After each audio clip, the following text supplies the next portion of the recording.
We have reached the final presentation of today's program, and remember, the fun continues in the Dairy Strong after hours.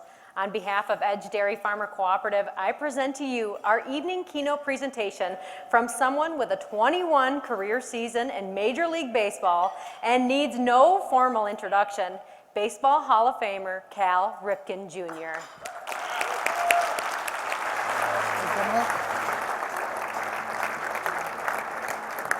Thanks for noticing. Hey. Thank you. Thanks. Got a video. How you guys doing?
Thank you. I don't know if you noticed or not, but I was a little skinnier and had a little hair back then. I think the first slide, I hope they set it up. Do we get a first slide here? No? No? We might do without it. I heard you guys went to Lambeau last night, right? And I have a really good memory of Lambeau. The Ravens were playing about 5 years ago or 6 years ago. I wanted to come to Lambeau to see the game. And many times in my life, you know, you're the hostile person coming into another place like New York or Boston. Sometimes they're a little mean to you. Sometimes they call you names. And so I was thinking as a fan, that can't happen to me, you know, going away. But coming into Lambeau, it was the exact opposite. Everybody was so super nice. They were saying, hope you enjoy your experience, hope you should come back, can I help you find your seats? And I thought this was a pretty special place. So I'm happy to see that the Packers beat the Cowboys. I was rooting hard for them. I don't know, because maybe I don't like the Cowboys. But anyway, I put these pictures up here. I'm glad the slide showed up. I have a long history of, I signed up as my first endorsement with the Mid-Atlantic Milk Marketing Association in my first year. So I had a really good year the first year. I got voted Rookie of the Year. And part of arriving is that sometimes you get endorsements, radio commercials, TV commercials, and that sort. So I had 2 offers that came in right away. One was from Mid-Atlantic Milk Marketing, and it was a campaign that did a radio ad. Didn't pay a whole lot of money, but it was kind of cool. The second one was Jockey Underwear. So Jim Palmer was a teammate of mine, and he was the jockey guy, and they wanted to roll me in behind Jim. And they offered me quite a bit of money, TV commercial, national campaign, multi-year. And I was weighing the two. And I'm thinking, I don't think I could pose in my underwear and have my mom see me. So this felt a whole lot more natural to me. I drank milk like it was going out of style as a kid. I thought, you got big and strong. That was it was secret stuff. And I started growing. I'm the biggest one in my family, so I thought it really worked. So when I had a chance to do that, and that relationship lasted, almost 20 years, I think.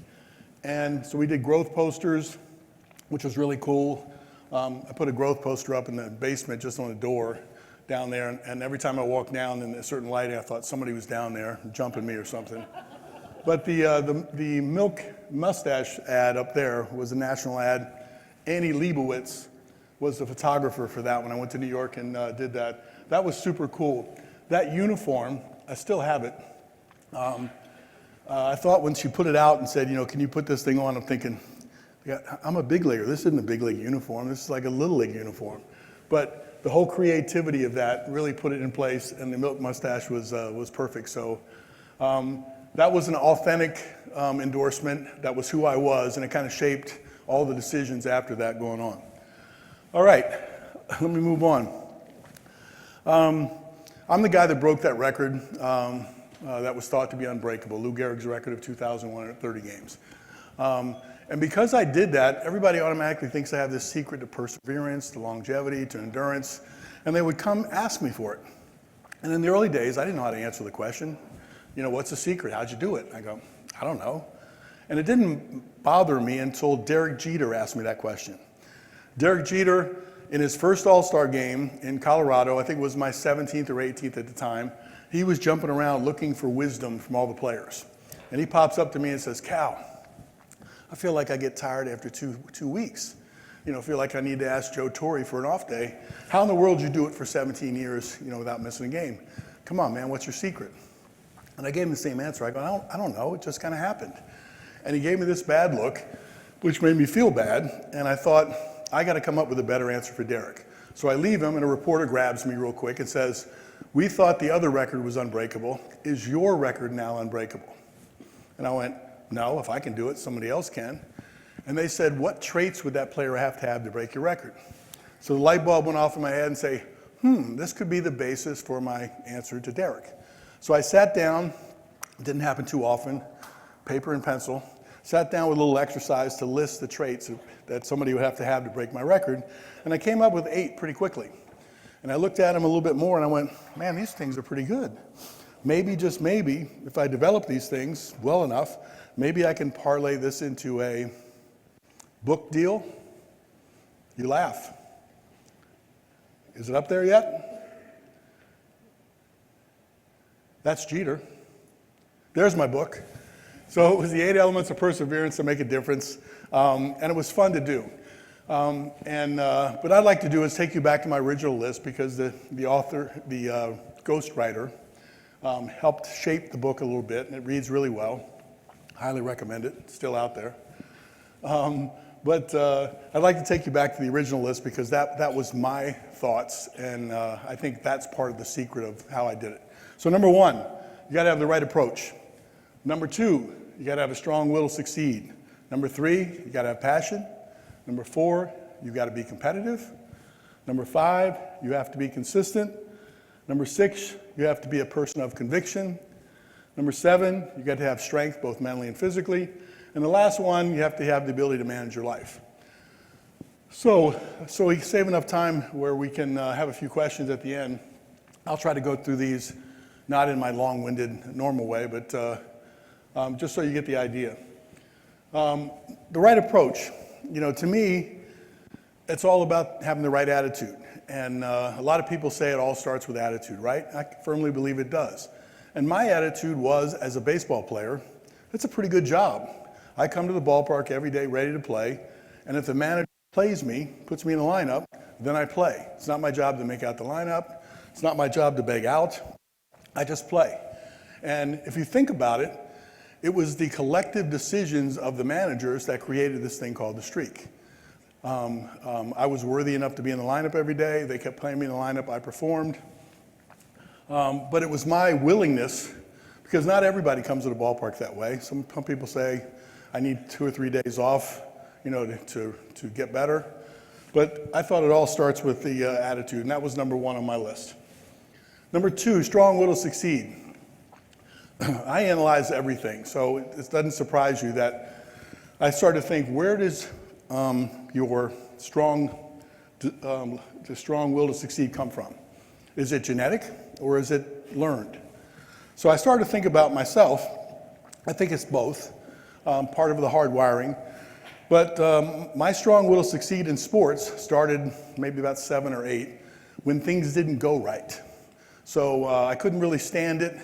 Didn't go wrong all the time. When it went wrong, I would throw a fit, I'd throw a temper tantrum, I'd throw a helmet, I'd throw a bat. Sometimes I even threw fists in the form of fighting, all the things that made my mom just cringe. But the learned part about this was my mom, what she did or what she didn't do. So she didn't come down and grab me by my ear and say, you can't do that. You're not playing until you can control that. She waited till I calmed down and she asked me, what happens at that moment? And all I could come up with at the time was, I don't know, it just makes me, it's this power that comes over me. And my mom stopped me and she goes, the power's good. What you're doing with the power is not good. So why don't you tap into that energy source, that power source, to do something positive? So I said, like what? She goes, why don't you do push-ups till you can't do push-ups anymore? Then you get the benefit of being stronger. Why don't you go for a long run? And tap into that energy source to propel you for that run, then you get to be in better shape. Take 500 swings, shoot 500 baskets. You get the idea that she was trying to channel that, for me. So I kept it, and it didn't happen overnight, but that concept kept staying with me, that when I had these moments of competition or when things were going, I'd try to figure out how can I apply it. And that worked really well for me. So I have that picture up there. That's my son. My last year through the league was 2001. He's 30 years old now. And he was about 7 or 8 when I was in Fenway Park. And right around that time, he started playing sports. And so I experienced the same thing my mom did. I went to a game, watched him, he struck out or something didn't happen. He started banging his helmet, yelling and screaming, causing a fit, embarrassing me. So I wanted to go down there and grab him by the ear. But I remember what my mom did, and I tried to apply the same thing, and I think it worked over time. But the funny part about it was, as soon as it happened, I go home, call my mom up, say, Mom, remember when I used to do that to you? When I couldn't control my temper?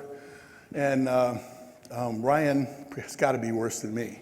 And I'm thinking, maybe she says, hey, it's going to be all right. Hang in there, do this and that. She goes, ha, good luck, and hung up on me. So sometimes what comes around goes around.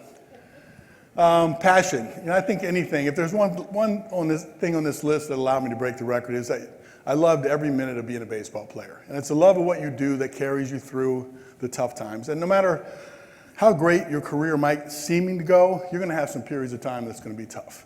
So case in point for me, my dad managed the Baltimore Orioles one year. My brother Billy was the starting second baseman for the Baltimore Orioles. I was the starting shortstop for the Baltimore Orioles. Seems like pretty good so far, right? We lose the first 6 games of the season, and they fire my dad. So we all got together as a team meeting, and we decided to lose 15 more in a row just to prove that it wasn't my dad's fault. I'm glad you recognize that as a joke. But it wasn't a joke. We did lose 21 games to start the season. We were the laughingstock of the whole league. And talk about challenging your love of what you do. Each and every time I came to the game, I had to try to find, something to look for the answers or look for the light at the end of the tunnel. And it was difficult. It was really hard. But we pushed through. I learned how to be a better teammate, better supportive person. And with that same group of people the very next year, we were competing for the pennant on the last day of the season, last weekend of the season with the Toronto Blue Jays. We came up a little short, but that one tested my love of the game and kept me going. You got to be competitive. So I think competition's good. We live in a world that we all think it's good. In my world in baseball, the obvious forms of competition, team versus team, a player versus hitter versus pitcher, player versus player. I think everybody understands that pretty well and does really well. But there were two forms of competition that I thought were really motivating, and they're not so obvious. One is competing against yourself, and one is competing against your teammates. So competing against yourself requires you to take a good evaluation of who you are. Of course, all big league players got to the big leagues. They got to the big leagues on some talent, things they do really well. And a lot of people I found out just practice what they did really well over and over again. But in order to get better and be more well-rounded, you have to say, here are my weaknesses, and you have to be willing to go work on those. And many players didn't really want to do that. And I could never really understand. The only thing I could understand is they thought that they would be looked at like they weren't good at something. For example, if a shortstop came up and he really didn't have a backhand, and he would have really benefited by working on his backhand, he always ran around the ball and then played the ball over there because he didn't have confidence in it. If he would just work the backhand out, it would have made his game, broader. But people weren't willing to do that because they didn't look like they were good at it. And I found that to be very motivating, so that worked for me. The second thing is competing against your teammates. You got to be really careful with this one because you're on the same team. It could be divisive if you do the wrong thing in that situation. So it might be easier to tell you by giving you a little context of what I mean. I was developed as a third baseman in the minor leagues. Came to the big leagues. They traded Doug DeCense for me. I was the third baseman for the Orioles. I got my feet on the ground, playing pretty well, and all of a sudden, one day I come to the ballpark, and my manager had put me at shortstop. And that move was supposed to be to bolster the offense, to stir things up a little bit. It was temporary. That temporary move, by the way, lasted 15 straight years. But because it was presented that way, every spring training I went into, there was a young whippersnapper shortstop that was going to come up and take my job and move me back to third. So in the old school days, you would be pretty territorial. I'm the shortstop. I don't want to let you take my job as a shortstop. And a lot of people in those competitions would be mean to the guy that was trying to push them out. I kept thinking, if the guy does prove out to be better at the position, I go back to third, we're a better team that way. So what I decided to do was help him in all the ways I could help him, explain the finer points of our rundowns, our pickoffs, cutoff and relays, give him some of my experience. But I drew the line anytime it came to actually doing it. Every time that we took a ground ball or we made plays at first base, turned double plays, to me, it was a competition where I was going to beat him every single rep. And I found that really motivating because if somebody's watching us and they look down and say, hey, that young kid over there, that shortstop, he's pretty good. But compared to me, he goes, well, he's no Ripken. And so that in itself stopped me from becoming complacent. Sometimes you get a long-term contract, you have security, you don't feel like you have to work as hard in the off season. But for me, I was looking for those forms of competition that would keep me with the same edge that you had when you first came in. And sometimes that's not so easy. So I'm not sure if that applies everywhere, but you might want to think about it sometime. How do I get that edge back? Am I coasting a little bit? Am I not doing what I used to do? And sometimes there's a form of competition that can help kick it in.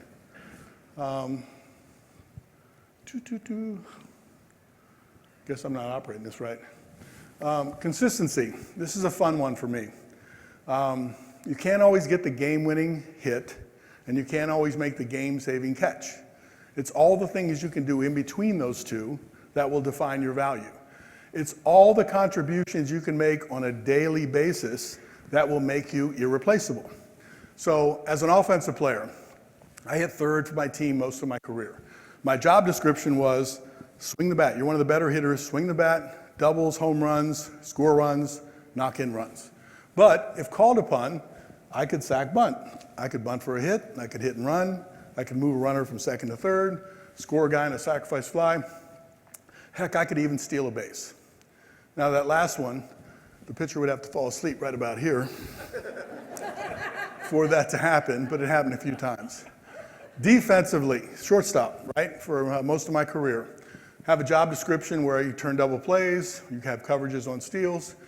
But what I did, I took it upon myself to call every one of the bunt plays. I made every decision on hit and runs and steals, on coverages. I managed throws from the outfield in the form of cutoff and relays. And I even called pitches for the pitcher. So I'll let that last one sink in for a minute. Because normally when you watch a game, and maybe not so much nowadays, ouch, that hurts. The catcher gets down in this position like this, and he's communicating with the pitcher. 1 being a fastball, 2 is a curveball, 3 is a slider, wiggles a changeup, sinker, cutter, 5 sometimes means a high fastball. You get the idea that he's communicating with the pitcher, and they're deciding what to throw, right? So what I'm telling you is, I, at some point, gave the signal to the catcher. He then signaled it to the pitcher, and if the pitcher ever went like this, I was pissed. Now, it's very unusual for something like that to happen. So let me give you a little context on why it happened. Ben McDonald. Does anybody remember Ben McDonald? #1 draft pick in the country. At that year that we lost all those games, we had the #1 pick because we were terrible. We got Ben McDonald. Ben McDonald flew through our system really fast. He would be like the Steven Strasburg of the Nationals, if you think more currently. And so he rushed to the big leagues, and he was learning, and he wasn't developing like everybody wanted him to because he'd make a bad decision, a bad pitch at the wrong time, give up a 3-run homer, and we lose. So Chris Hoyles was a brand new catcher, so he had rookie in those positions. One day, in the middle of, there's the bases loaded, there's 2 outs, it's about the 5th inning, and Ben calls Chris Hoyles out. They stand at the mound, and they're in there talking for a long time. I'm standing out at shortstop going, come on, guys, what are you doing? What are you talking about? So finally I run in and say, hey, what's up? What are we doing? And they go, we think this is a big moment in the game, and we don't know what to do. So I go, okay. I look around, I go, okay, there's the hitter. This is easy. This guy's a dead fastball hitter, good fastball hitter. And he'll be looking to hit your fastball early in the count. Let's throw him a curveball on the first pitch. He'll take it for strike 1. He won't change his approach. Curveball on the second pitch. He'll take that for strike 2. And then he'll spread out and have to respect your breaking ball. And then you finish him off in the inside corner with a fastball. And so I left the position thinking, okay, I gave them a positive direction. So sure enough, first pitch, curveball, strike 1. He catches it, kind of peeks at shortstop, going like this a little bit. Okay, throws a second curveball, strike 2. This time he gets it back from Chris Hoyles, and now he's got a little pep in his step.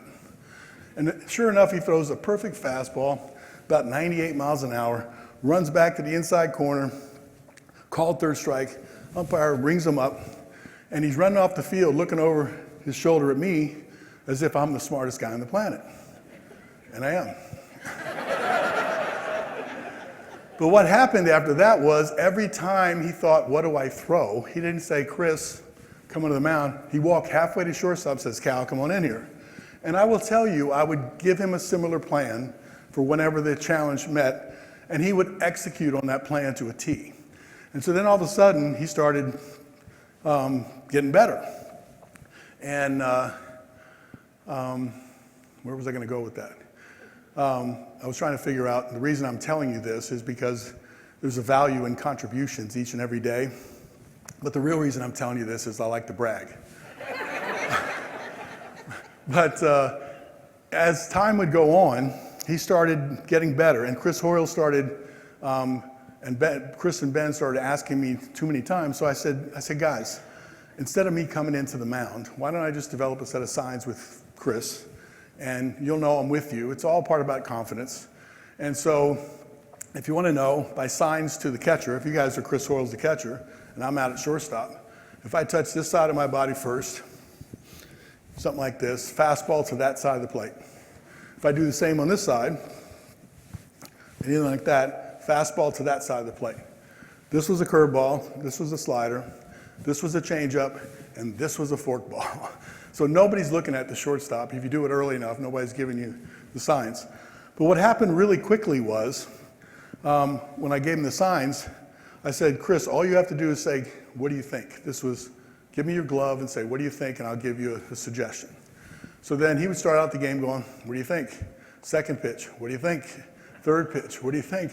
Pretty soon, I was calling every one of Ben's pitches for the whole game, and he started really pitching well. So what happened was Chris Hoyles was our main catcher. So he caught the other starters as well, Mike Messina, Fernando Valenzuela, Jamie Moyer at the time.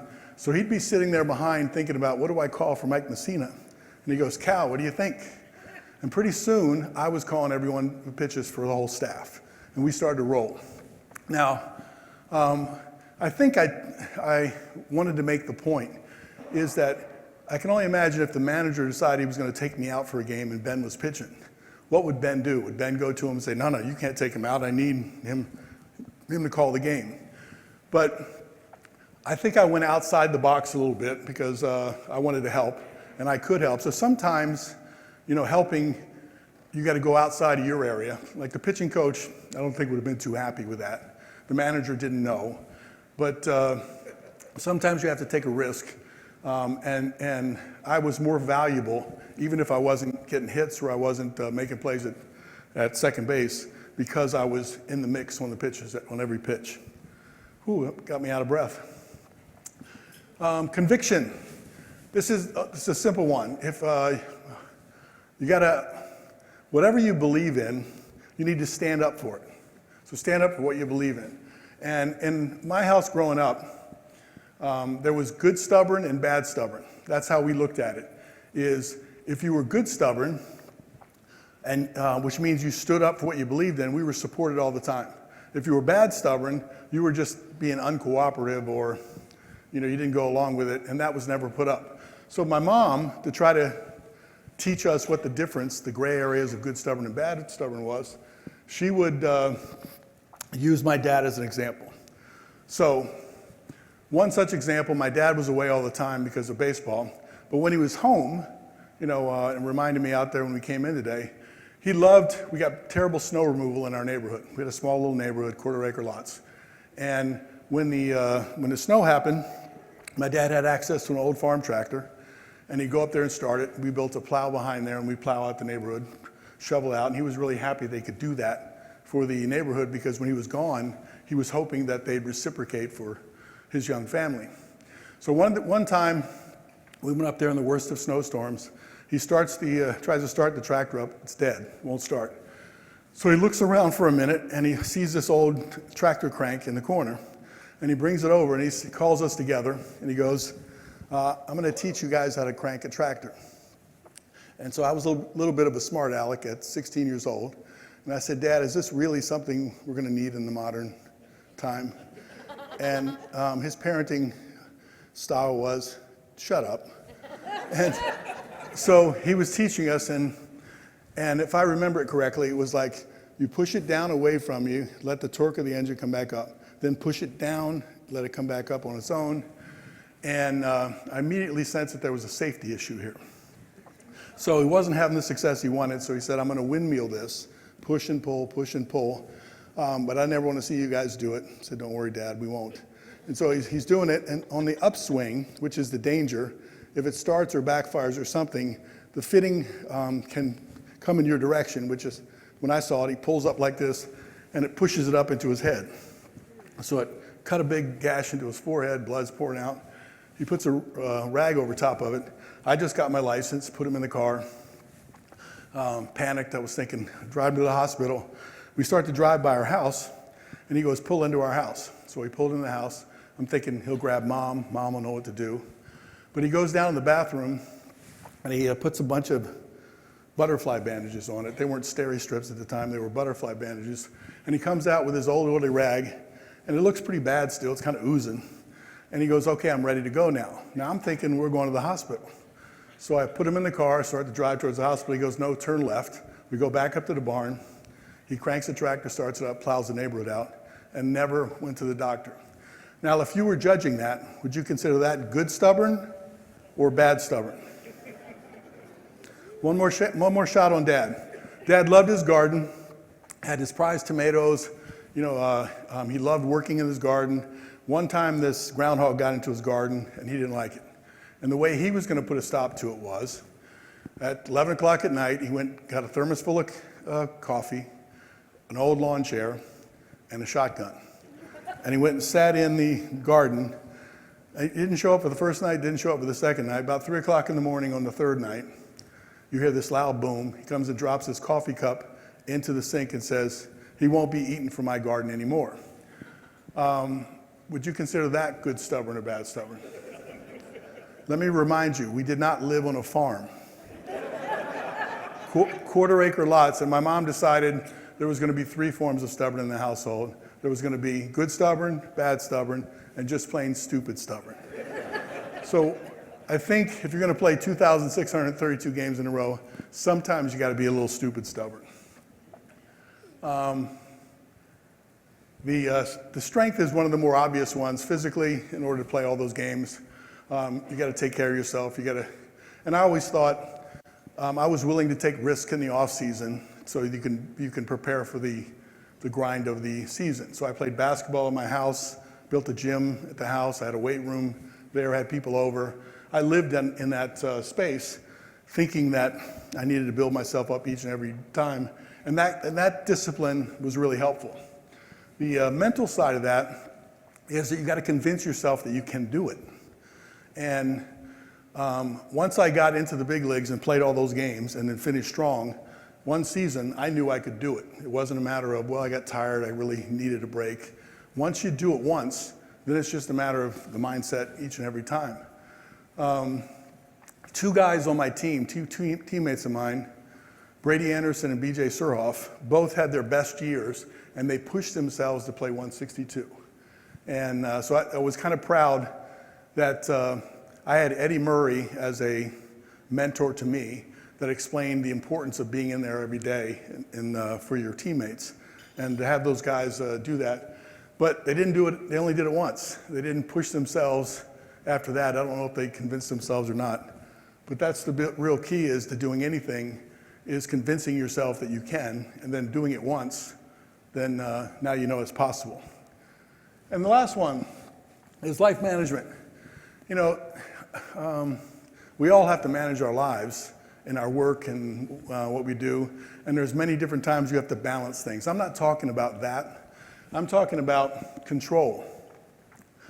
I couldn't stand it when someone would say, if it's outside of your control, just go with the flow. Like I wasn't made that way. Like, what do you mean? Just go with the flow. So I got 2 examples that might explain it a little bit better. Because I always believed, what kind of control can I put on things that will help me? So I played 21 years for the Orioles. And some people will judge my career and say, well, you never got traded, you never had to move. What a glorious run you had with the Orioles. And they said, you didn't really experience change. And I'm going, what do you mean I didn't experience change?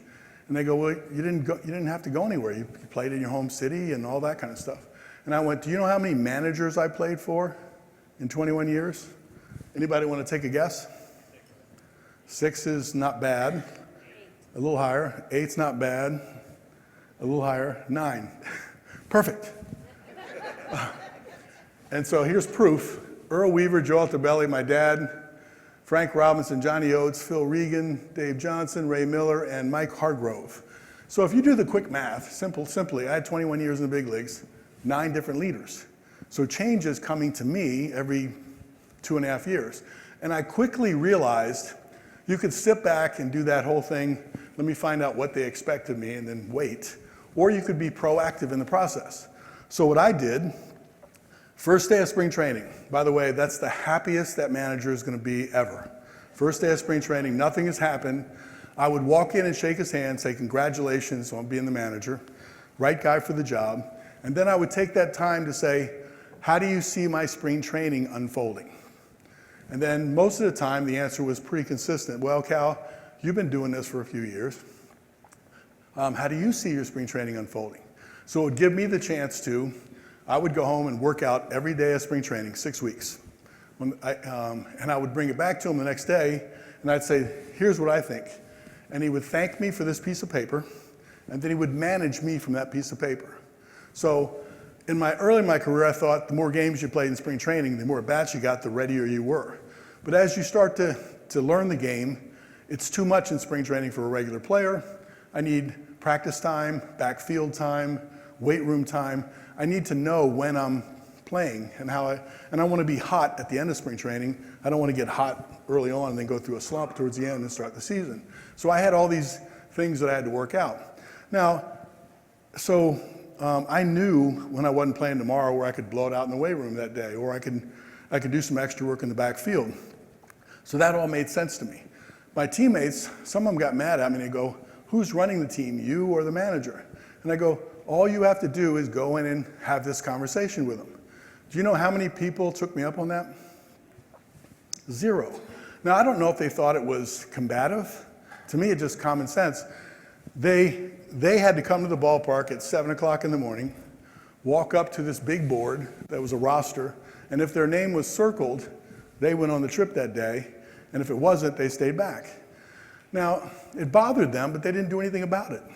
And I think that's just a simple example of putting some sort of controls over things that you don't think you can control. Another example real quick is media. Can you control the media, what they write about you, what they say about you, what the article is? No, but you can develop some things that can counter that. For example, the streak, when I was not playing well, I'd get criticized all the time. Cal's hurting the team, Cal needs to take himself out, da-da-da-da-da-da-da. And the best way to handle that would be, don't let the media continue to educate the fans. Come out, talk to radio, talk to TV, make it your words, so you counter that argument for a minute. I'm just trying to get back, it's coming, I'm working hard in the cage, whatever the case may be. And push that back, and then when you play well, it all goes away. Now, Eddie Murray was a teammate of mine. He didn't have, that strategy. So when things started going bad for him, he just zipped his mouth closed, and the media started pushing it, and they influenced management to send him on, which, I kept thinking Eddie should have played for the Orioles for the whole career. But it was those years and that losing time when the media convinced ownership to actually make a move. And all he would have had to do was change that ever so slightly. I was going to tell you about A-Rod for a minute, but I'm wondering if I should do that. A-Rod went to New York, the Yankees, and he used to call me up for advice every once in a while. And when he went there, the media was killing him. And so he goes, I don't know what to do with the media, da-da-da-da. I'm trying to be everything they want. I'm telling them, answering all the questions. And he said, they're just killing me. And so to make light of it, I go, you're giving them too much. Just simplify your message. Don't try to be everything to all people. And I said, do you remember the movie Bull Durham? You guys watch the movie Bull Durham? There's a scene where Kevin Costner's talking to Nuke, that was his name, Tim Robbins, and tell him the last bit of advice when he goes to the big leagues, how he should handle the media. So I reminded Alex of that, and I had the quote written up. Is this, we don't have sound for this? Well, you got something to write with? Good, it's time to work on your interviews. My interviews? What do I gotta do? You have to learn the cliches. You're gonna have to study them, you're gonna have to know them. They're your friends. Write this down. We gotta plan one day at a time. Pretty boring. Of course it's boring, that's the point. Write it down. I'm just happy to be here. Hope I can help the ball club. I know, write it down. I just want to give it my best shot, and the good Lord willing, things will work out. Good Lord willing, things will work out. Yep. How's Andy? So I told Alex about those three things. I go, pick one of them. Just pick one of them. Next time you do an interview in New York and somebody asks you, just answer the question like that. Now, I thought I was just making him feel good, you know. Next day I was in the car driving someplace and turned the radio on, and he comes on the radio and he says one of those lines. And I kept thinking, man, he took me real literally, didn't he? So he righted things and became the MVP of that particular year, so I take full credit for that, for getting him out of it. But there were simple little concepts, and sometimes you just have to simplify your answer, and then all the other stuff will go away. When you start playing better, things will happen. So hopefully we left a little time for Q&A if you want to know anything about the current Orioles or anything I left off the presentation. I'd be glad to take a few questions. Yes, sir. Saw you play a lot here when I lived in D.C. before the Nationals. Loved it. What a Brewer fan. Question for you. Who was tougher to hit against? Roger Clemens or Randy Johnson? Or I was thinking one other player. Who was the toughest pitcher you ever faced? Nolan Ryan. Yeah, I did face Nolan Ryan. He did strike me out a number of times. I did have a few home runs off of him, though, too. It is interesting. The number one guys, everybody asks that all the time. Goose Gossage was the guy that I was fearful of when I first faced him. I was a rookie. He was a guy that threw 112 miles an hour, didn't know where it was going, didn't care. Looked like he was the meanest SOB you'd ever want to see. I kept thinking, when I faced him the year afterwards, he had just pitched in the World Series against the Dodgers. And he beamed Ron Say in the head, the Penguin. And they took him off, and they were giving him smelling salts. And they showed Goose Gossage on the mound like he was all happy he did it. So when I faced him the next year, I'm standing in the box, and as I pick my leg up as he's getting ready to throw, it seemed like I was going like this. And I was thinking, you got to stay in there. You can't hit thinking about you might get hit. And so I couldn't get that out of my mind. And once the season started, we played the Yankees early in the season, and I was really mad at myself. I'm thinking, I have to figure out a way to get over this sort of intimidation. And a guy on our team, his name was Tim Stoddard, was good friends with Goose. And I was in the training room, and he called over to the Yankee clubhouse, and he said, Goose, we got a late game tomorrow. Let's go out and drink some beers, and I'll take you to this rib joint that I really like. And this rib joint was on the way when I was home. So I was driving home that night, and I remember hearing that conversation. I looked over and see this place called The Stable. And so I pulled in, not sure what was going to happen. I walk into the bar, look across the way, and there's Tim and Goose over there. They see me, and they call me over. So I went over and drank with him, closed the bar down, laughed with him, and found out that he was a pretty good guy.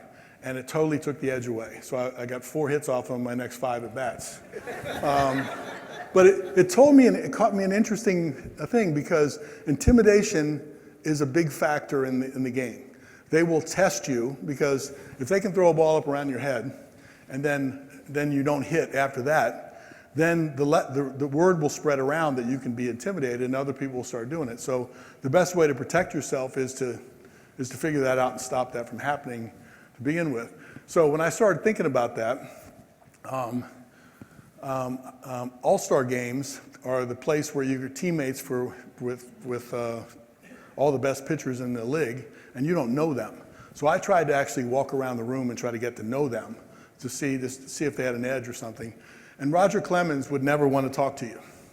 So Roger was in there, and Roger would go, I'd say, hey, Roger, how you doing?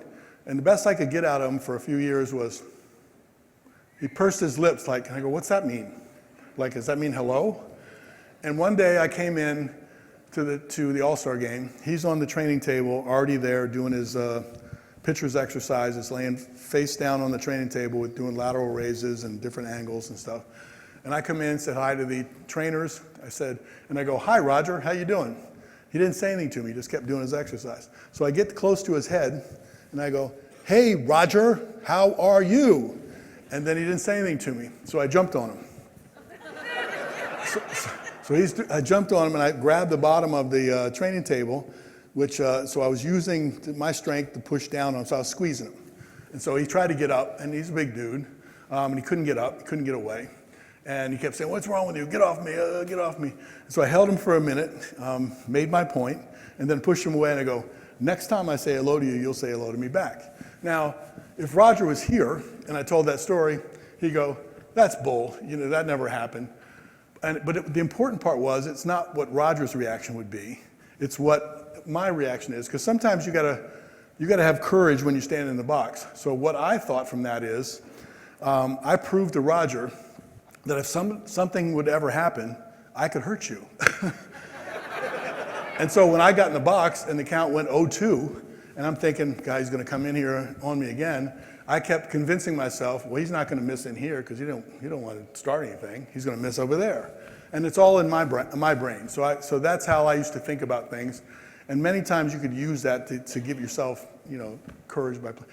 And when you play every day, you don't skip anybody. The challenge comes and goes, and that's just the way it is. So you had to figure out how to deal with that.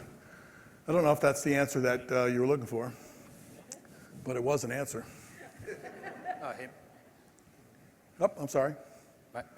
oh, you get the mic. Hey, I got her.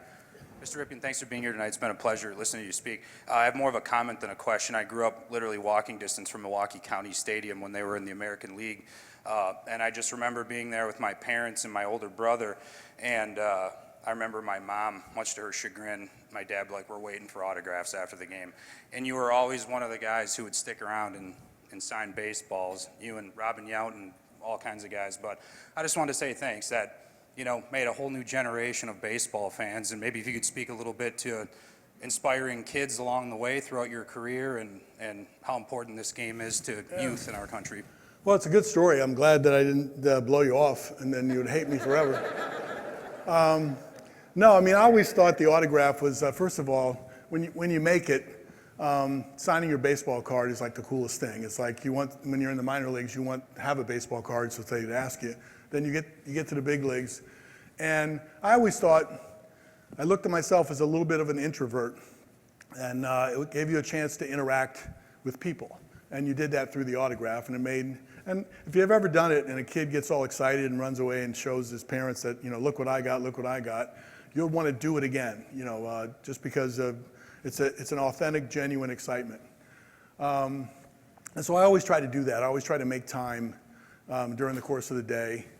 There were days when I was young and wasn't going to go to sleep till 3 o'clock in the morning or 4 o'clock in the morning after you got something to eat, that I'd stand out in the Memorial Stadium parking lot. Memorial Stadium in Baltimore is a little like Milwaukee, where people were out in the parking lot, and you didn't park underneath the stadium and then come out in a secure way. You came out with the people, and so you had to go through them. And so I was known for signing out there all that time.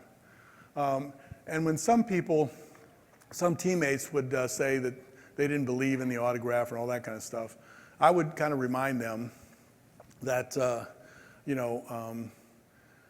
everybody's not a collector, everybody's not trying to make money from you and all that. There are people that legitimately care. So think about it from the standpoint, don't judge them, in the wrong way. Assume that they're doing it all for the right reasons. And then all you have to do is watch some kids and how they get an interaction from you, and you'll want to do that again. So I encouraged other people to do it. Spring training was always my favorite time because there was no pressure, and there were smaller stadiums, and people were on top of you all the time, and you could interact with the people in the stands. I was having a conversation. I didn't realize how long it's been since I've stopped playing. But I played for 21 years, and now I've been out 22 years. So now it's 43 years of my life. It's just right there. And I was having a conversation driving over in the car, and I was asked, what do you remember about Milwaukee? And I went and think, 1982 was a really good year. We went to the last day of the season against Milwaukee, and they beat us at home. They had a three-game lead with 4 games to play at our ballpark. And I don't know if you remember this. We won the first 3 games handily. So we're tied 162, or 160.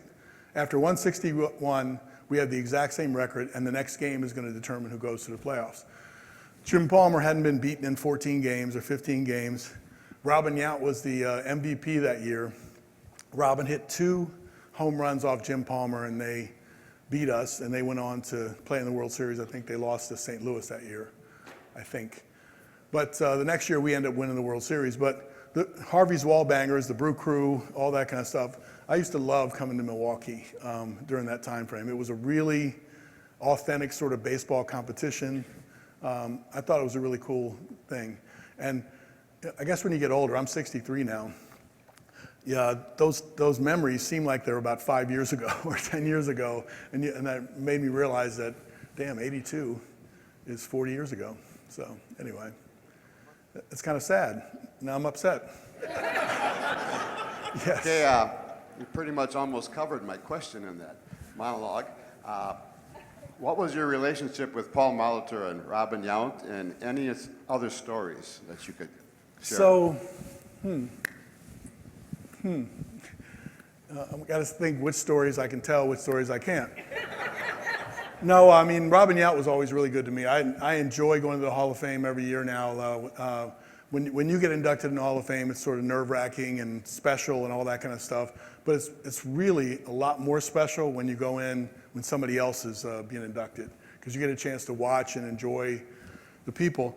And I look up Robin all the time. I mean, Robin, he was a shortstop, and I got moved that year in '82 to shortstop. And so the next year, he got voted in. He was a starting shortstop in the All-Star game in Chicago, and I was his backup. And so I came in for the 5th inning. And he spent time with me, talked about it, and he was super young when he got to the big leagues. I was like 18. I got to the big leagues before my 21st birthday, but I mean, it's still a couple years after him. And I think he saw similarities in what was going on, and he helped. He talked about things. I didn't get to know Paul very well. He was, I guess, mostly DH, and he didn't play second. Jimmy Gantler, I think, was playing second at the time. But playing against Paul all those years and seeing all the hits that he got, and when he went to Toronto, I think I made Paul mad one time. Paul, if you're playing as a shortstop, and we're in an age of analytics, right? And they're telling you where to play on every pitch, every situation, and nobody thinks for themselves. But if I'm looking at Paul Molitor, I'm thinking, okay, on certain pitchers, early in the count, he might be a step to pull. But as he gets deeper in the count against other pitchers, he might be up the middle. So, like, say Mike Messina was pitching against him, and so the first pitch, he pulls the ball foul down the third base line. Then he throws a high fastball and gets a second strike on him. And so I'm out there, and the catcher calls for a fastball in the outside corner. He moves all the way out, trying to hit the outside edge on the outside corner. So as a shortstop, I'm looking at this and saying, I know Paul, and if Paul hits this anywhere, it's going to be way over here to my left. So while the pitch was coming to home plate, I started running up the middle. He hits a bullet right past Mike Messina, and I catch it on one hop and throw him out of first base. He runs over, and he said, with a few extra words in there, how in the blah, blah, blah, blah, blah, blah, can you play me there? You know, da, da, da, da, and he was all pissed at me. And then afterwards, when we talked about it, it might have been the All-Star game, I go, you're a smart guy. It's really logical. Mike Messina, 95 miles an hour on the outside edge. I'm 100% confident he's going to throw that pitch there. And I'm 100% confident that if you hit it at all, it's going to be from the pitcher to the other side of the field. And I think he really appreciated that. But Molly's a good guy to sit down and talk to. Jimmy Gantner was a fun guy. Ted Simmons was on that team too, Big Ted. You know, it's interesting playing against him and then sitting around at the Hall of Fame and recanting some of those stories. It's pretty fun. The Brew Crew was really fun to play against. Benji Ogilvy was not considered a very good defensive player, right? But he, in that game number 162, he made a sliding catch down the third base line, this much foul territory, and ran into the wall, and we had 2 guys on. It might have made a difference in the game, but they're fun memories. Oh, yes, sir. Quick question. Did you ever get chewed out by Earl Weaver when he was your manager? Most people don't believe that Earl actually put his arm around me. I was 3 for 5 opening day, hit a home run, hit a double, and we won big against Kansas City. And then I was 4 for my next 63. So if you add it all up, I'm 7 for 68, I think. So I'm barely hitting over 100. And he keeps calling me into his office every day, trying to help me. He goes, "You're playing really well. You tore up AAA. You tore up winter ball." He goes, "This is just the next step. I'm not going to send you down. I'm not going to send you down. I'm not going to send you down." So he would try to tell me how to hit, and I didn't realize that he wasn't a very good hitting instructor. But I didn't know that. So he's trying to tell me, "You need to get up on the plate. These big league pitchers can control the outside part of the plate." And every time I got up on the plate, I felt like I couldn't get any extension from my arms. So finally he said to me, he said, "Come out early for hitting," and we're in Toronto. And I said, "Okay." So I'm out there at 1:30 in the afternoon for a 7 o'clock game. We're on the field. And he goes up on the batting cage and stands. He had to step up a step on the back of the batting cage so he could see over, because he couldn't see over it anyway because he was so small. And he stood up there and he goes, "Okay, stand where you want to stand." I'm in the hitting cage like this. So I go, "Okay." So I move back, touch home plate with my bat, and he goes, "Okay." And he tells my dad, who was the batting practice pitcher, "Okay, start." So the first pitch to me, and I've taken batting practice off my dad since I was this big. So the first pitch to me is on the outside edge. And so it's kind of away from me, but I'm not really loose. I kind of reach out, push a line drive to right field. And so then the second pitch is like the same exact place, and I push the ball. So then I thought for a second, wait a minute, I'm being set up right here. He already told my dad to throw every pitch on the outside corner because he wanted to see. So then I started anticipating it was going to be on the outside corner. So I reached over like that, hit a homer to center field, reached over like that, hit a homer to left center field, and he goes, "I guess you can cover the outside pitch," and he walked away. Now, that made me feel good, and he didn't chew me out or anything. I think what you're looking for is probably an Earl Weaver, Jim Palmer story, because Jim Palmer and Earl had these things back and forth all the time, and I heard about them, and halfway through my year, my locker was right next to Jim's, and I didn't see any of it. If things were going well, finally one day happened, Jim comes in the locker room, and he's supposed to pitch that night, and he's holding his neck like this, and he walks in, and he goes to the training room, and he goes, "I don't know what I did to my neck. I did something to it yesterday. I don't know. I slept on it wrong, but I can't pitch tonight." And he's telling the trainer, "You go tell Earl I can't pitch." So I go, "Okay." And then I watch the trainer go into Earl's office and tell him. And I'm thinking Earl's might blow up or might do something. I don't know. So I turn my seat around and I'm watching. And so he says calmly, "Well, tell Jim I want to see him." And he goes in. So now I'm really interested that they might go back and forth. And Earl said something like this. I was a little bit too far to hear every word, but I could hear most of it. And I think the conversation went, "I understand you hurt your neck." "Yeah." "You can't pitch tonight." "Yeah." "Okay, why don't you get treatment, do whatever you need to do. If you want to go home and more comfortable, go home. It'll be all right. We'll be fine." As a matter of fact, I was looking for a way to rearrange the rotation. Because I want Scotty McGregor to pitch in Anaheim, and I want Mike Flanagan to pitch in Oakland. And we're going to start Sammy Stewart tonight. We're going to switch things around. So this will actually work out better for us. And then Jim's like looking at him, and he goes, "I'm looking at the stats. Sammy Stewart pitches really well against the Red Sox or whatever. And, the Red Sox kind of have your number." And he goes, "So we'll probably have a better chance to win tonight, with Sammy going." And then Jim goes, "No, you don't." And then Earl goes, "Yes, you do." And then he goes, "No, you don't. Yes, you do." Back and forth like they're little kids.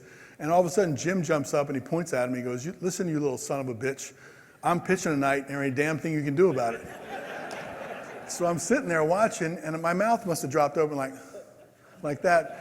So he storms out, and Earl catches my eye. You know, I'm looking at him, and I'm like this, and he goes like this. He winks at me, and he leans back and puts his feet up on the desk. So they had those kind of things going. Palmer would yell at him sometimes in the 6th inning and say, Earl, you better get somebody up. I'm about done.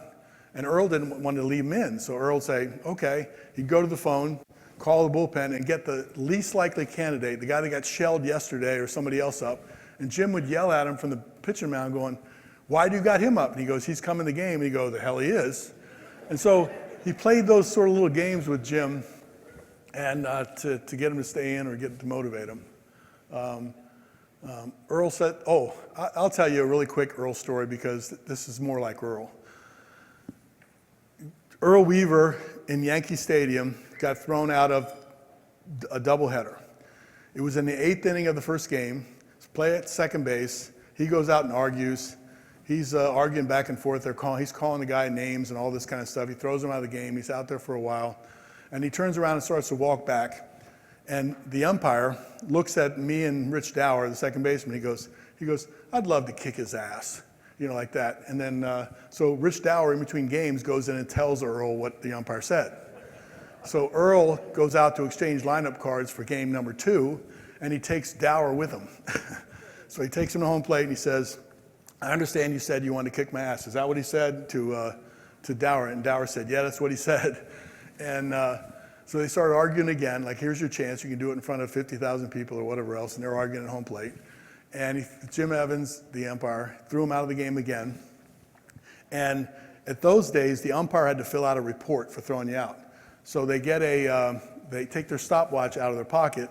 And after they throw him out, they start timing how long the argument happened after I threw you out for the report. So Earl sees them click the stopwatch. Earl grabs the stopwatch out of his hand and fires it at our dugout. And we jump out of the way. It goes under the bench and all that kind of stuff. They argue. Earl gets all out of breath, finally goes down. While Earl's going down the steps, because now he's going back in the clubhouse because he got thrown out of the game, Jim Evans runs around and grabs the watch underneath the deck, and he looks at it, and he yells down the bench. He goes, hey, Earl, takes a licking, but keeps on ticking. And so Earl was pretty pissed at that. I think Earl was pretty good motivator. His leadership, if you think about it, wasn't, I'm going to handle everybody the same way. If I kick you in the butt a little bit and motivate you and that works for you, I'll do it again. If I leave Eddie Murray alone because I don't want to bother him, he was of the opinion that the rules weren't for everybody the even way. Some people earned other benefits, but from a motivation standpoint, he would poke people that and usually get the best out of them. Yes, sir.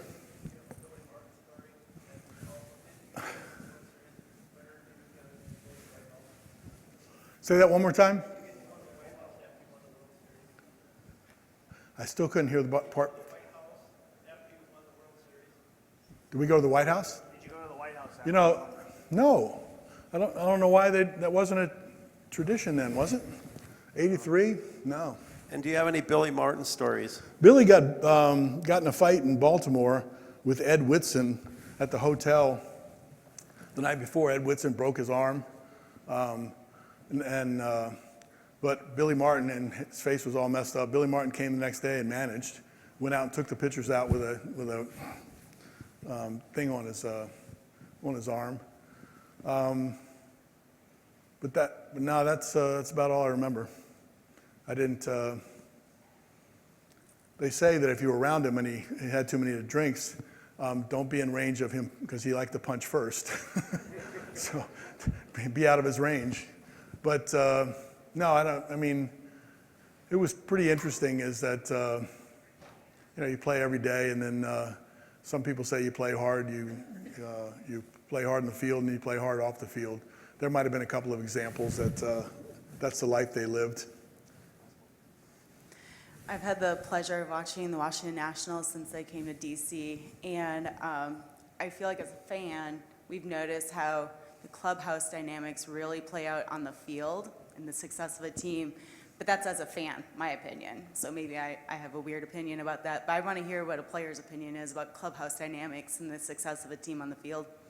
Yeah, it's really interesting to me when I went into retired, and I played for different managers in different situations where we lost so many games, and we had seasons where we were won. So I've experienced both ends of that. When you start to think about when you're losing, everybody looks bad. They look like they're not trying. They look like their body language is bad. It's just a symptom of not playing well. I'm particularly sensitive to someone with a swagger. You know, when people say, well, we lost our swagger. Well, swagger comes from playing well and doing well and then sticking your chest out that you're playing well. And as a team, it's kind of the same way. You don't start with a swagger and then play well. Well, I think you start with playing well. But it's interesting to me when I went into business after I left, and then all of a sudden terminology is when you're putting together people in the workforce and they're talking about creating a culture, right? In baseball, it's chemistry. And so you start to think, okay, literally, what's that mean? What's the difference?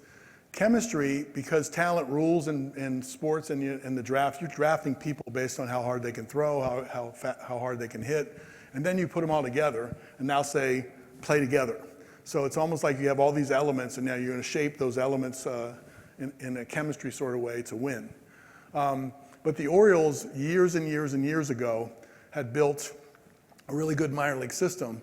So there was chemistry issues at the big league level, but they were building a culture that if they drafted somebody with talent and they weren't the right type of person, they would trade those guys earlier for other people. And so they developed a culture that if you plug somebody else in that came from, like Reggie Jackson played with the Orioles for 1 year before he went to the Yankees.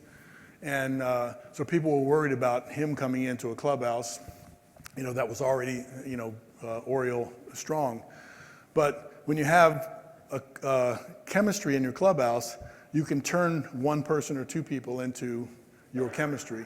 But you don't want to get, you know, cliques of 3 or 4 or 5 people around and have division inside your clubhouse. The hardest thing to do is to get people to understand it's not all about their individual stats. If you play really well as a team and you win as a team, your talent and your stats will happen by themselves.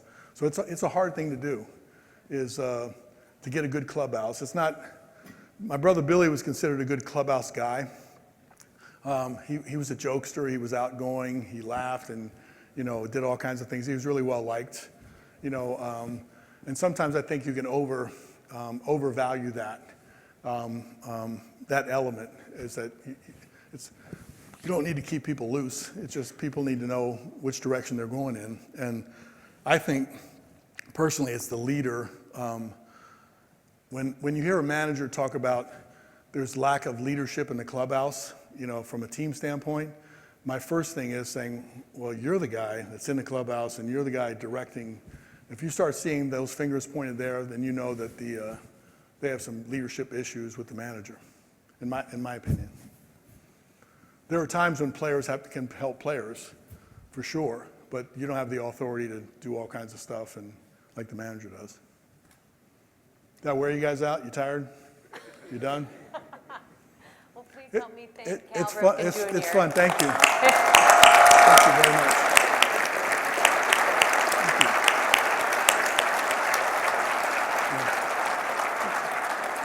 Thanks for giving me the opportunity to talk a little baseball. You know, it seems like when you stop playing, all you have is those memories that you look back on. And there were some pretty nice ones that were brought out tonight. So thank you very much. Thank you. Great job.